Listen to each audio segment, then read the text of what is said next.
dia merasa sangat terhina, hatinya sangat terluka, dan tentu saja dia hatinya hancur ya.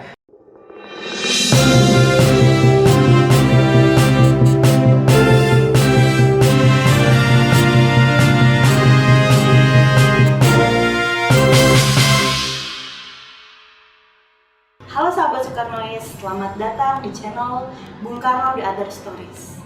Di channel ini kita akan membahas tentang sejarah yang tercecer. Masih bersama saya Vera, dan kali ini saya bersama dengan Mas Rosodaras sebagai penulis buku-buku Bung Karno. Tapi sebelum itu, saya mau mengingatkan nih, jangan lupa teman-teman untuk like, komen, dan subscribe channel ini.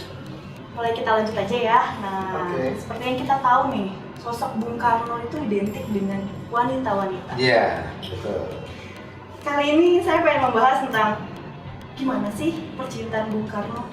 Apalagi kan yang kita kenal Bung Karno ini identik dengan kisah cintanya dengan wanita-wanita pribumi. Iya. Apakah ada kisah cinta dengan noni-noni? Oh iya, iya. Ada Vera. Jadi saya pernah membuat satu tulisan berjudul kisah Bung Karno menaklukkan 4 noni Belanda. Waktu itu saya berpikir untuk membuat judul yang lain, misalnya kisah percintaan Soekarno misalnya gitu. Tapi saya sendiri mengambil kata-kata menaklukkan karena ini kesan saya agak lebih heroik.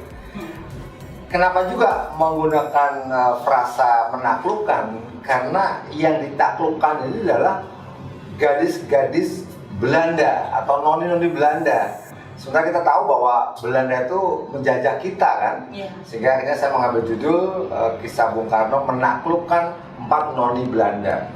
Ini kisah tahun 19 kira-kira umur Bung Karno itu belasan lah ya. Jadi beliau lahir tahun 1901, usia HBS di Surabaya pada saat usia sekitar 15, 16, 17 lah kurang lebih ya. Itu ada 4 noni Belanda yang sempat singgah di hati Soekarno. Nah, ini yang pertama namanya Pauline Gobi ya. Pauline Gobi ini ya tentu saja dia anak seorang Belanda. Cuma Soekarno ini kan sangat melankolis kalau menggambarkan ceweknya itu sebagai bunga tulip yang berambut blonde dengan kulit sehalus kapas. Itu kata-kata kiasan Soekarno yang tentu saja bikin mabuk ya, walaupun dia noni Belanda. Dan Soekarno dari muda juga sudah parlente. Dia seorang yang flamboyan, artinya sangat memperhatikan dalam tata busana, penampilan. Sehingga saya kira dengan modal itu dia cukup punya keberanian untuk menaklukkan noni Belanda. Perlu dicatat, siswa HBS di Surabaya ketika itu dari sekitar 100 siswa yang pribumi hanya 20. Nah, salah satunya Soekarno gitu ya. Selebihnya tuh bule-bule semua. Dan Soekarno sebagai minoritas lah ya, minoritas. Jadi ada 4 yang dipacari Soekarno waktu muda. Pauline Gobi, kemudian yang kedua namanya Laura, juga bule. Yang ketiga dia lupa nama, tapi dia tidak lupa nama famnya. Dia dari keluarga Rat, ya, RAAT, keluarga Rat, yang membuat dia sangat ingat betul dengan noni ketiga ini, karena rumahnya itu berlawanan arah dengan rumah di mana Soekarno tinggal. Soekarno indekos di rumah Hos Cokroaminoto. Jadi katakanlah dia ke kiri, rumahnya Rat itu ke kanan. Berbulan-bulan Soekarno harus rela jalan berputar. Jadi pulang sekolah mengantar Rat dulu sebelum dia akhirnya pulang ke rumah kos-kosannya. Itu membuat dia sangat terkesan. Nah, yang keempat, ini yang membuat dia mabuk kepayang. Namanya Minhesel. Jadi ini yang bahkan oleh Soekarno digambarkan sebagai wanita paripurna, dan dia sangat ingin menikahi Minhesel. Itu Vera, cerita di saat Soekarno HBS. Menarik ya. Nah, ketika dia pengen menikahi, apakah yang dia lakukan gitu? datang ke orang tuanya? Iya, Atau gimana? iya.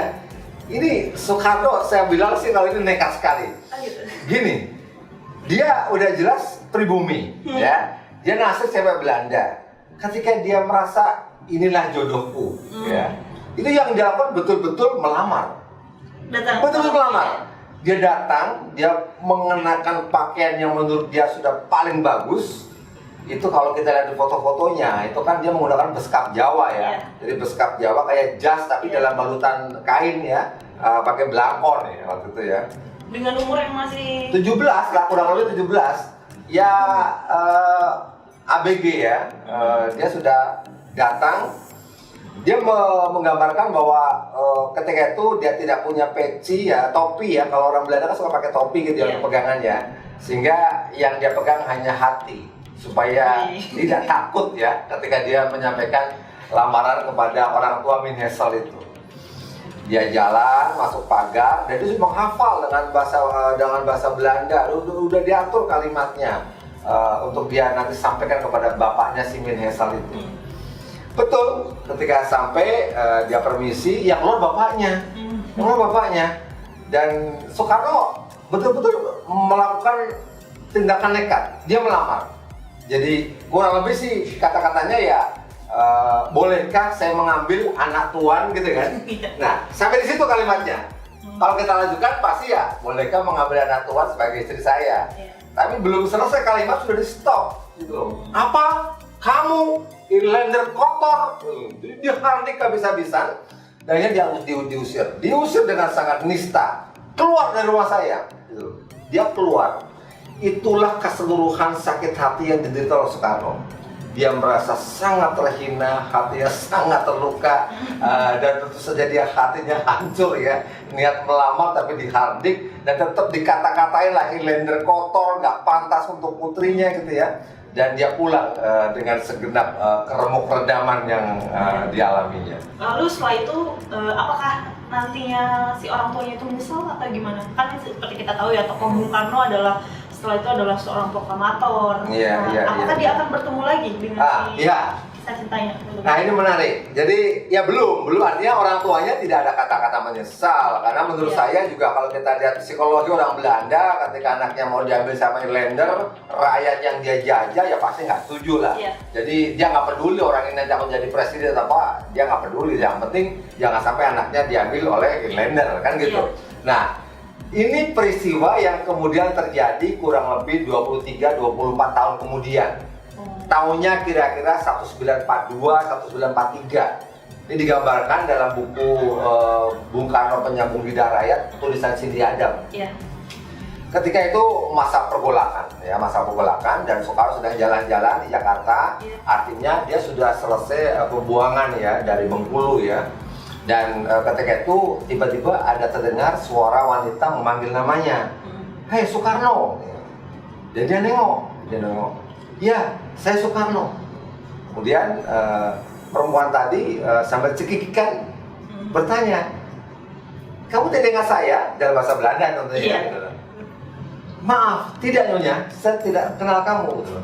Min Hessel, Min Hessel. Dia mengingatkan, wah, seolah ingat dong, ini pacar yang dia lamar ditolak oleh orang tuanya. Tapi dalam hati dia merasa sangat bersyukur. Karena waktu itu digambarkan oleh Soekarno, Min Hessel berubah yang digambarkan sebagai sosok yang berbadan besar, berburuk rupa, kotor bahasa dia gitu ya. Dan dia cuma dalam hati. Cuma cuma sekedar say hello, dia buru-buru pamit pulang. Dan di rumah dia sempat tertekur. Rupanya hardikan, tolakan, dan hinaan orang tua Min Hessel ketika itu adalah sebuah anugerah buat dia. Apa aja dia kalau dia menikahi Min Hessel, yang sekarang dia ternyata sudah berubah wujud ya, menjadi sangat kotor dan buruk menurut versi Bung Karno. Karena kita tahu Bung Karno sangat pecinta keindahan. Itu ceritanya, Vera. Wah, menarik banget ya Mas ya.